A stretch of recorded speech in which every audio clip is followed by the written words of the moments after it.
Halo YouTube, apa kabar? Sepertinya saya sudah lama sekali tidak bikin video di YouTube channel aku karena ada satu dan lain hal.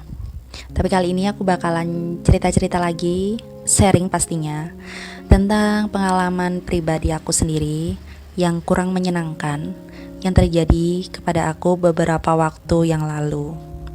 Jadi nanti video ini berupa informasi pastinya dan sekilas info untuk teman-teman semuanya, dan bisa disampaikan juga kepada keluarga atau rekan-rekan supaya tidak mengalami kejadian yang serupa seperti yang menimpa aku kemarin.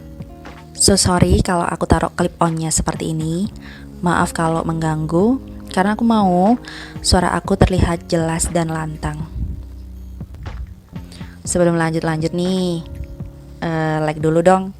Dan jangan lupa di subscribe kalau misalnya video ini bermanfaat untuk kalian. Thank you. Seperti video-video sebelumnya, aku mau mengucapkan semoga kalian semua yang menonton video aku selalu bahagia, sukses, dan kaya. Kaya harta, kaya hati. Baik, aku sekarang mau cerita gimana kronologinya penipuan yang menimpa aku di tanggal 20 September 2020, hari Minggu, pukul 8 malam lebih 21 menit. Tiba-tiba ada yang menelpon aku menggunakan nomor sepertinya ini nomor Telkomsel, nomor yang tidak aku kenal. Jadi memang aku tipe orang yang selalu mengangkat telepon dari siapapun walaupun nomor tersebut tidak aku save, karena aku selalu berpikir mungkin penting. Dan nomor telepon yang aku gunakan juga ini sementara ini masih menjadi satu sama kerjaan. Jadi banyak nomor atau orang-orang asing yang menghubungin aku di satu nomor telepon ini. Aku share untuk nomor teleponnya ya, supaya kalian bisa save dan hati-hati kalau misalnya kalian ditelepon dengan nomor yang sama. Di 0821 1496 3787. Jadi sebenarnya ada dua nomor yang dia gunakan untuk menghubungin aku. Yang pertama nomor ini, by telepon. Yang kedua nomor WhatsApp. Aku informasikan juga yang nomor WhatsAppnya ya. Untuk nomor WhatsApp sendiri, dia gunakan untuk mengirim artikel berupa informasi gitu. Tapi yang pasti ini informasi ngaco ya, nipu, nggak bener. Di nomor 0858 7408 9310. Aku ceritain dulu ya awal mulanya seperti apa. Yang pertama, orang itu telepon pakai nomor handphone biasa, nomor telepon biasa gitu, maksudnya bukan nomor bukan telepon by WhatsApp gitu loh. Awalnya orang tersebut mengaku admin dari pihak GoFood Merchant yang ada di Jakarta Pusat. Iklan sedikit boleh kali ya, biar nggak terlalu tegang. Jadi aku ada usaha kecil-kecilan di bidang makanan, namanya Warung Cabe Pedas. Kalian follow aja IG-nya di @warung pakai K ya, WARONK_cabe pedas. Kalian follow aja di situ. Untuk warga Surabaya, monggo silakan kalau mau incip-incip ke sini, datang langsung bisa, order by owner juga bisa, pesan melalui aplikasi GoFood atau GrabFood juga bisa. Silakan. Untuk menunya sendiri ada nasi bakar cakalang, ada nasi bakar kemangi ayam rica-rica, nasi ayam kremes, nasi ayam bakar, jamur tiram crispy, dan lain-lain. Kalian cek aja sendiri. Lanjut, orang itu menginformasikan kalau ada pembaruan aplikasi di GoBuys. Kalau kalian yang daftar atau punya usaha makanan dan bekerja sama GoFood pasti tahu kan aplikasi GoBuys itu untuk apa. Jadi fungsinya GoBuys itu untuk mengetahui transaksi yang masuk atau pesanan yang masuk, untuk menu-menunya dan alamat dan data-data pribadi tentang warung. Kurang lebihnya seperti itu GoBuys itu. Orang itu bilang kalau ada pembaruan aplikasi yang awalnya logonya hijau akan berubah menjadi pink. Jadi mbaknya itu dulu aja hapus lalu install kembali. Setelah itu informasi selanjutnya yang dia bilang untuk potongannya sendiri yang awalnya 20% untuk pembagian hasilnya, yang untuk kantor itu kan 20%. Jadi kalau kalian order GoFood, harga makanan di situ itu sebenarnya bukan pure untuk pemilik warung atau pemilik usahanya orang tersebut, tapi yang 20% untuk kantor karena ada sistem kerjasama. Awalnya 20% menjadi 5% karena di masa pandemi ini. Bilangnya seperti itu. Akhirnya aku fokus dong dan wah lumayan kan gitu loh. Setelah itu dia juga bilang yang transaksi, kalau misalnya ada transaksi hari ini dikirimnya kan baru besok pagi biasanya. Nah sekarang tuh enggak, dia bilang kalau untuk transaksi yang masuk langsung ke rekening pribadi kita atau ke rekening yang didaftarkan sebelumnya waktu daftar GoFood. Aplikasi GoFood atau GoBiz tersebut akan disuspend selama 3 bulan, jadi tidak bisa digunakan. Panik dong gitu loh. Wow, ini kan berkaitan dengan pekerjaan gitu loh. Jadi menurutku ini kayaknya penting deh. Akhirnya, oh ya boleh, saya minta tolong dibantu untuk melakukan verifikasi. Sebetulnya orang tersebut tuh udah nggak sopan, dia itu bentak-bentak aku. Karena aku, maaf mas suaranya nggak kedengaran, volumenya dibesarin dong mbak gitu. Oh iya maaf gitu. Aku nggak tahu kalau dia tuh ternyata penipu guys gitu loh. Next, setelah itu dia minta nomor NIK KTP ku. Aku kasih. Setelah nomor NIK KTP, dia minta nomor kartu yang ada di ATM. Jadi kalian tahu kan kalau kartu ATM itu ada nomor yang timbul, nomor-nomor yang timbul itu loh. Nah dia minta nomor itu. Kebetulan waktu itu padahal kartu ATM ku lagi dibawa suami keluar gitu loh, karena mau store tunai. Dan akhirnya orang itu nggak kehabisan akal. Mbaknya ada m-banking. Oh iya ada. Bisa dilihat kok mbak di situ. Jadi aku dipandu, mbaknya buka m-banking, terus akun saya kanan bawah itu mbaknya klik, di situ akan keluar nomor kartunya. Dan aku sebutkan nomor kartuku. Setelah dia mengetahui nomor kartu, dia bilang, mbak dipastikan untuk nomor teleponnya atau nomornya ada pulsanya ya gitu. Oh iya ada kok. Akhirnya dia melakukan verifikasi di 69888. Ternyata SMS-nya Telkomsel m-banking, pulsa Anda tidak mencukupi. Silakan cek saldo atau mutasi rekening untuk memastikan keberhasilan transaksi. Aku di sini tuh masih belum sadar guys. Jadi kalian tahu kan kalau misalnya kalian pakai m-banking, mau transfer ke nomor rekening yang baru yang sebelumnya kalian belum pernah transfer, pasti kan verifikasi dulu untuk kode OTP. Nah ternyata dia sedang melakukan itu, tapi aku masih belum sadar. Lanjut, mbak nggak bisa, ini harus ada pulsanya dulu gitu. Waduh gimana ya, bentar ya mas, aku mau order pulsa dulu. Jangan terlalu lama ya mbak, gini gitu. Oh aku kepikiran untuk order langsung aja di m-banking. Akhirnya aku transaksi melalui m-banking untuk beli pulsa 25.000. Sampai tak bela-belain beli pulsa buat orang itu. Terus akhirnya pulsa masuk, mas ini pulsa saya sudah masuk. Akhirnya dia memberikan verifikasi lagi. Isinya, hati-hati penipuan, jangan berikan kode OTP ke siapapun. OTP registrasi one click di One Click GoPay. Jadi ini nomor kode OTP-nya yang dia minta. Mbak kode OTP-nya apa? Saya sebutin dong. Setelah itu ada balasan, BCA Mobile 1, mohon jangan rubah SMS verifikasi. Tanggal, jam, kirim SMS untuk melanjutkan dan kembali ke BCA Mobile. Jadi intinya dia itu pakai GoPay untuk mengambil saldo dari rekeningku. Jadi dia melakukan transaksi pengambilan saldo di rekeningku tuh 3 kali.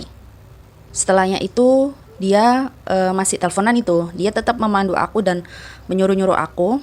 Yang terakhir itu, mbak bisa di SMS-kan atau diketikkan nomor tanggal lahir berapa, tanggal lahirku aku ketik, terus sama itu mbak nomor pin ATM. Di situ aku udah mulai curiga, wah nggak beres ini, kenapa nih orang kok sampai minta data pribadi, terus dan terakhir minta nomor pin ATM. Di situ aku udah mulai panik. Aku masih di telepon itu, aku sambil cek di m-bankingku untuk saldonya masih aman saat itu. Setelah itu aku langsung matiin telepon. Setelah matiin telepon, dia sempat telepon aku lagi selama 2 kali. Dan setelah aku matikan, aku reject, ternyata m-banking sudah tidak bisa dibuka melalui handphoneku. Panik dan aku langsung telepon suami dan aku minta tolong untuk cepet ke ATM terdekat untuk cek saldo. Dan ya pasti tanya kan suami, kenapa kok panik kayak gitu. Enggak, barusan ada yang nelpon. Soalnya dia awalnya minta nomor KTP, terus minta nomor kartu dan nomor kode OTP. Dan di situ suamiku sudah langsung connect. Ya sudah, siap-siap saldomu sudah terkuras habis. Wah, semakin panik aku guys saat itu. Ternyata benar, setelah di ATM divideokan dan dikirim foto sama suami aku, ternyata saldonya tinggal 714 rupiah saja. Nggak sampai 1000. Kurang ajar nggak sih cuma disisain segitu.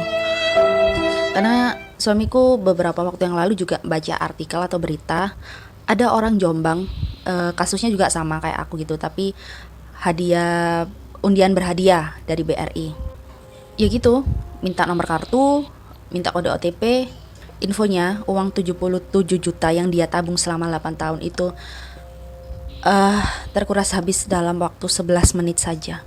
Untuk solusi setelah itu, aku langsung telepon Halo BCA untuk konfirmasi perihal penipuan tersebut dan aku minta untuk pemblokiran nomor rekening dan m-banking.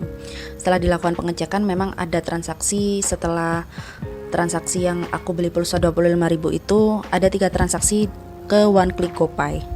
Dari situ pihak Halo BCA sendiri melakukan pemblokiran terhadap One Click GoPay tersebut supaya tidak bisa transaksi lagi ke GoPay, ke nomor GoPay itu, dan melakukan pemblokiran ATM dan m-banking untuk sementara waktu sampai aku datang ke kantor cabang BCA terdekat. Tapi percuma guys, gitu loh.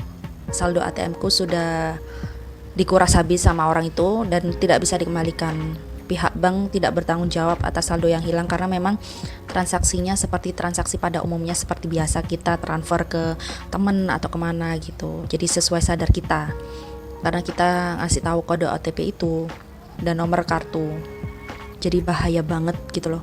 Zaman sekarang penipuan semakin canggih.